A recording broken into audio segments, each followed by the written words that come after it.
Hello, चला आपण पाहतो geometry chapter number first similarity. त्यामध्ये आपला प्रॅक्टिस सेट सुरू होता 1.2. त्याच्यामध्ये 6 क्वेश्चन आपण लास्ट पार्टमध्ये केले होते.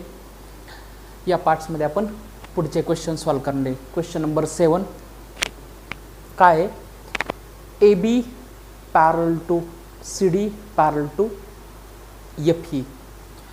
म्हणजे A B पॅरले C Dila पॅरले F ईला 3 पॅरलाईन्स आहे आणि त्याच्यावरती हे टाकलेत ट्रान्सवर्सल. ठीक आहे, त्याला काही नावं दिलेली नाही आहेत, हे ट्रान्सवर्सल आहे. तर आपल्याला बी डी दिला आहे, एफ ई दिला आहे, ए सी दिला आहे, सी फाईंड करायचं आहे एक्स. आणि सी आला तर आपल्याला म्हणजेच एक्स आला तर नंतर फाईंड करायचं ए ई. आणि ए ई कसा काढणार? सी ई प्लस ए सी. ओके, पहिल्यांदा आपल्याला फाईंड करावं लागेल C E.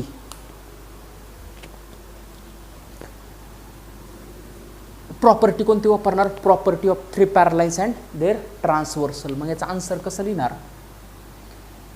A B parallel to D C parallel to F E. ठीक आहे, and B F and A E. B F and A E are transversal. Therefore, property of 3 pärlines and their transversal, we can write काय लिहिणार? B D upon D F. B D upon D F is equal to A C upon C E. ठीक आहे, reason काय? Property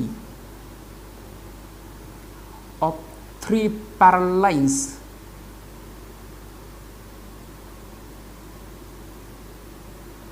and their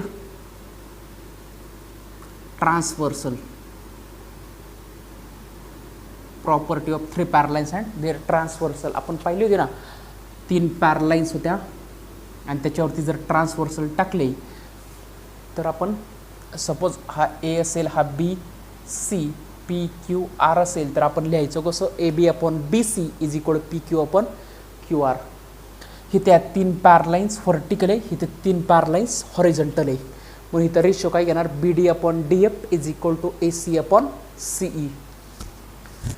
therefore B D 8 D F 4 is equal to A C 12 आणि C E X. याला reduce करूयात. 4 1 चा 4, 4 2 चा 8 म्हणजेच 2 upon 1 is equal to 12 upon X. ते असंही करू शकता.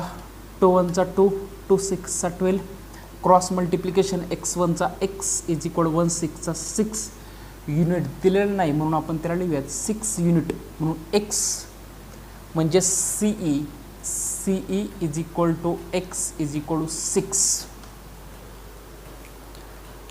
एक्स निघाला. आता ए फाईंड करायचा. मग ए काय असणार? AE is equal to AC plus CE. Therefore, AE is equal to AC 12 plus CE आपण फाइंड केला 6. Therefore, AE is equal to 12 plus 6 18. Okay, next question आहे क्वेश्चन नंबर 8. क्वेश्चन काय? In triangle LMN ray MT bisect LMN. M T हा angle L M एनचा angle bisector आहे. L M 6 M N 10 T N 8. तर आपल्याला L T find करायचं आहे. Of course इथे यूज करणार आपण property of an angle bisector of triangle. करूया सॉल्व. लिहिणार काय? In triangle L M N M T is angle bisector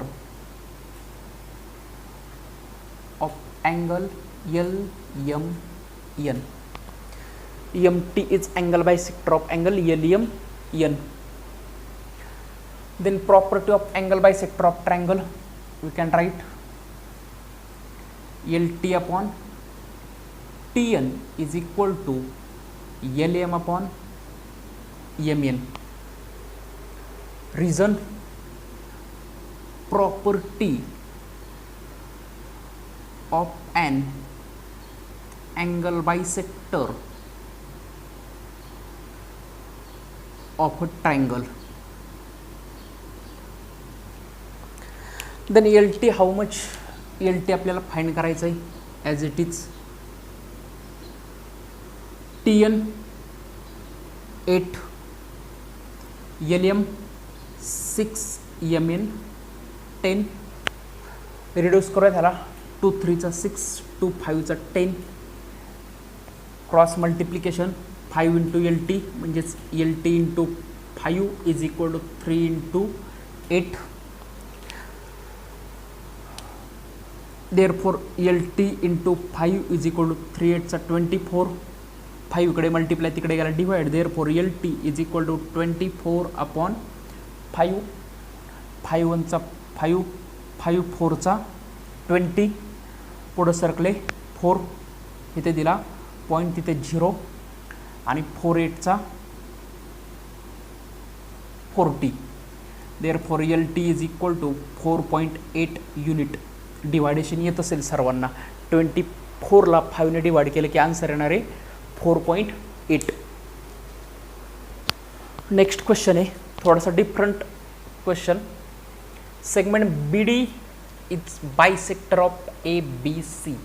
ABCचा BD angle bisector. If AB x, BC x plus 5, AD x minus 2, DC x plus 2, तर value find करायची आपल्याला x ची. मग ते property use करणार, property of angle bisector of triangle.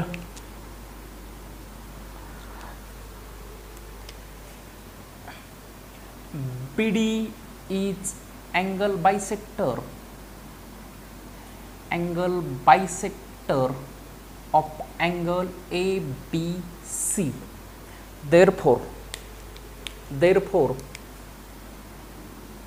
AD upon DC is equal to AB upon BC. Reason, property of an angle bisector of a triangle. दरवेळेस reason लिहायचं, property of an angle bisector of triangle. Then AD x minus 2, DC x plus 2, AB x and BC x plus 5. Next step, cross multiplication.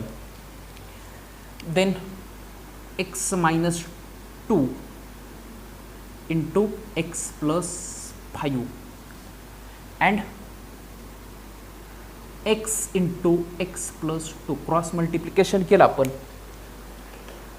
Then ह्या ब्रॅकेटने ह्या ब्रॅकेटला multiply करणार, एक्सने ह्याला multiply केलं, X into X, X square, X into 5ला केलं plus हा plus plus plus X into 5, 5x.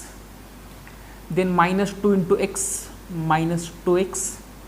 Then minus 2 into 5 minus 10 is equal to X into X, X square plus 2x. Okay, multiplication केलं, ह्या ब्रॅकेटने ह्या ब्रॅकेटला multiply केलं, ह्या एक्सनी ह्या ब्रॅकेटला multiply केलं. हा एक्स स्क्वेअर इकडे प्लस, इकडे आला minus, plus X square cancel. 5x minus 2x, 3x minus 10 is equal to 2x. हा 2x इकडे प्लस, इकडे आला मायनस, म्हणजे 3x मायनस 2x. हा मायनस 10 इकडे मायनस, तिकडे गेला plus. therefore 3x minus 2x, 3x minus 2x, x is equal to 10. आणि आपल्याला x ची व्हॅल्यू फाइंड करायची होती, म्हणून x आला 10. नेक्स्ट क्वेश्चन आहे पहा, ॲक्टिव्हिटी आहे. X is any point in the interior of triangle. Triangle आहे DEF, त्याच्या आतमध्ये पॉईंट आहे एक्स इंटेरियर साईडला. Point X is join to vertices of triangle. DEF चे व्हर्टायसेस, डी मधून लाईन काढली DX, ई मधून काढली EX आणि F मधून लाईन काढली XF. एक्सनी ट्रँगलचे तीनही व्हर्टायसेस काय केलेत, आतमध्ये जॉईन केलेत. मग याच्यामध्ये सेगमेंट PQ पॅरलल DE ला, PQ parallel DE, QR parallel EF. fill in the blanks to prove that PR parallel DF. Okay, question परत एकदा समजून घ्या. DF हा ट्रँगल आहे, त्याच्या आतमध्ये पॉईंट आहे एक्स. त्याने काय केलेत, DX जोडला, EX जोडला आणि XF जोडला. PQ पॅरलल DE ला, QR पॅरलल EF ला. तर मला प्रूफ करायचं आहे PR पॅरलल DF ला. तर पाय ॲक्टिव्हिटी प्रमाणे जाऊयात आपण. Triangle proof in triangle. Triangle घेतला कोणता, XDE हा ट्रँगल घेतला, XDE. XDE त्याच्यामध्ये PQ पॅरलल DE ला दिले. तर BPT नुसार आपण कसं लिहू शकतो, XP upon PD, XP upon PD is equal to XQ upon QE. XP upon PD, XP upon PD is equal to XQ upon QE. XQ upon QE. ठीक आहे, equation 1 reason BPT. Similarly triangle XEF मध्ये QR parallel EF ला. ह्याला reason काय, given दिलेलं आहे QR parallel to EF. हे ते पण दिले PQ parallel to DE given. तर या ट्रँगलमध्ये XEF मध्ये QR पॅरलल EF ला, मग इथे BPT यूज केलं तर आपण लिहू शकतो XQ upon QE. XQ upon QE is equal to XR upon RF. Equation 2 reason काय, BPTच. ओके, आता 1 आणि 2 मध्ये इथे पण XQ अपॉन QA आणि इथे पण XQ अपॉन QE. ठीक आहे, 1 आणि 2 मध्ये XQ upon QE, XQ upon QE हे दोन्ही इक्वल आहे, म्हणजेच हे दोन्ही पण काय असले पाहिजे, इक्वल असले पाहिजे. Therefore XP upon PD is equal to XR upon RF. XR upon RF. XP upon PD, XP upon PD is equal to XR upon RF. XP upon PD is equal to XR upon RF. या ट्रँगलमध्ये XFD मध्ये XP upon PD आणि XR upon RF. ठीक आहे, converse of BPT. If the lines divides any two sides of the triangle in same ratio, then the line is parallel to third side. इथं PR काय करते, XD ला आणि XF ला same रेशोमध्ये divide करते, म्हणजेच PR पॅरलल असणार DF ला. Therefore PR parallel to D, नाही सॉरी इथे काय DF. PR parallel to DF by converse of BPT. Okay,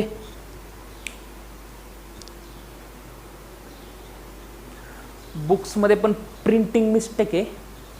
काय पाहिजे इथे, PR पॅरलल टू DF. बुक्समध्ये ते काय झाले, DE झाले, पाहिजे काय तिथे DF. लास्ट क्वेश्चन पहा काय, in triangle ABC BD bisect ABC angle ABC and rays CE bisect angle ACB if segment AB congruent to segment AC, then prove that ED parallel to BC. Triangle आहे ABC,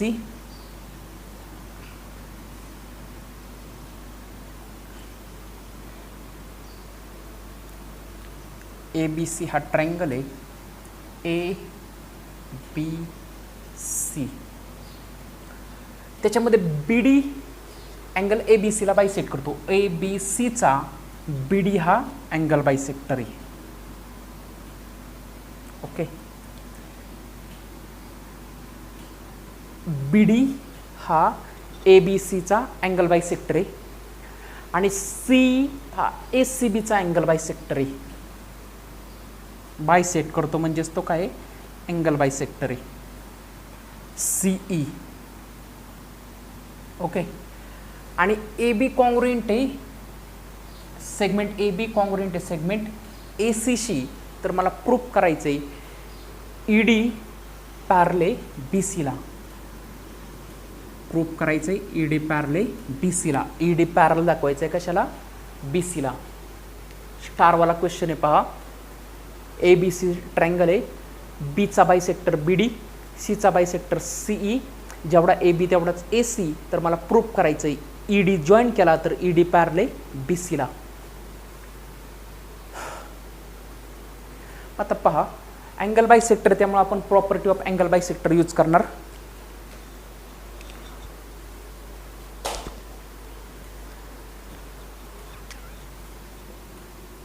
BD is angle bisector of angle. BD हा angle bisector कोणत्या अँगलचा? ABC चा angle bisector BD. Then property of an angle बायसेक्टरनुसार कसं लिहिणार मी? BD हा अँगल बायसेक्टर ABC चा. मग अँगल बायसेक्टर प्रॉपर्टीनुसार कसं लिहिणार? AB upon DC is equal to AB upon BC. AD upon DC is equal to AB upon BC. Okay, property of an angle bisector of triangle समजलं असेल. ABC triangle आहे, त्याचा BD हा angle bisector आहे. मग angle bisector प्रॉपर्टीनुसार AD upon DC, sorry AD पाहिजे नाही, ते काय पाहिजे? AD upon DC is equal to AB upon BC. AD upon DC is equal to AB upon BC. Similarly, CE is angle bisector of angle. CE हा angle bisector कोणत्या अँगलचा? ACB चा. CE हा अँगल बायसेक्टर ACB चा. मग इथे कसं लिहिणार अँगल बायसेक्टर प्रॉपर्टीनुसार? AE upon EB is equal to AC upon CB. AE upon EB is equal to AC upon CB. ठीक आहे, ह्याला इक्वेशन देऊयात 1, ह्याला इक्वेशन 2. ओके, रिझन काय ह्याला? By property of an angle bisector of a triangle. याला पण by property of an angle bisector of a triangle. आता पहा, AC अपॉन CB, CB म्हणजेच BC. आता जेवढा AB आहे तेवढाच AC आहे. म्हणजे दोन्ही काय आहेत? AB आणि AC इक्वल आहे. AB is equal to AC. काय गिवन आहे, आपल्याला दिलंय AB is equal to AC. दोन साईड इक्वल आहेत म्हणजे तो आयसोसेल ट्रायंगल आहे. मग दोन्ही इक्वल आहे तर मी इथे ACच्या जागी AB लिहू शकतो. म्हणजेच AE upon EB is equal to ACच्या जागी लिहिलं ए बी अपॉन खालचा सी बी म्हणजेच बी सी, ह्याला इक्वेशन दिलं 3. ओके, ए सी आणि ए बी इक्वल म्हणून ए सीच्या जागी लिहिलं ए बी. मग आता 1 आणि 3ची राईट हँड साईड सेम आहे, A B upon B C, A B upon B C म्हणजेच ही पण दोन्ही इक्वल असणार. हा 50 तर हा पण 50, पण हे दोन्ही एकच आहे म्हणजे हा पण 50 असणार म्हणून हा पण 50. 1 आणि 3ची राईट हँड साईड सेम आहे म्हणजेच लेफ्ट हँड साईड पण सेम असणार म्हणजेच A D upon D C is equal to A E upon E B from 1 and 3. From 1 and 3 काय मिळालं आपल्याला? A D upon D C is equal to A E upon E B. Converse of property of an angle bisector of triangle. If the lines divides any two sides of the triangle in the same ratio, then the line is parallel to third side. आपल्याला मिळालं काय? AD upon DC is equal to AE upon EB म्हणजेच ED parallel असणार. Therefore ED parallel to BC. Reason काय? Converse of property किंवा converse of angle bisector theorem. Okay, अशा पद्धतीने आपला प्रॅक्टिस सेट 1.2 संपलेला आहे.